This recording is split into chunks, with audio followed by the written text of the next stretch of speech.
So you definitely try to avoid digital devices for as many hours as possible in the morning, just to have the quiet thinking time, plus the crazy amounts of push-ups and I know. squats.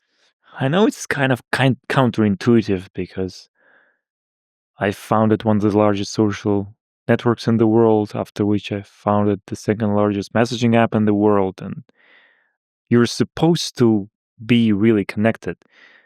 But the conclusion you reach very early is that the more connected and accessible you are, the less productive you are.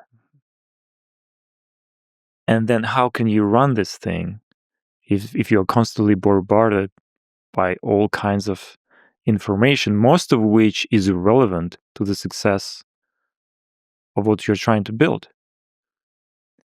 You know, the entire world can be fascinated by a fight, a quarrel between the world's richest man and the world's most powerful man. But for the vast majority of these people following this saga, it's irrelevant. It won't change their lives.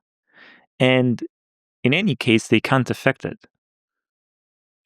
So it's a bit pointless. Of course, there are people who are engaged in activities that require them to be up to date of everything that's going on.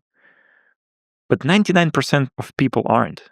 Yeah, the internet, social media presents to us drama in such a way that we think it's the biggest thing in the world, the most important thing on which the tides of history will turn. But in reality, most things will not turn the tides of history. And so I guess our challenge is to figure out what is the timeless thing. What is the thing that's happening today that's still going to be true in 10, 20 years? And from that, decide what you're going to do. And that's very difficult on social media because everybody's outraged. The news of the day, whatever the quarrel is, that's the thing that's everyone thinks the world will end because of this thing. And then another thing happens the next day. And they're trying to influence your emotions. Yeah.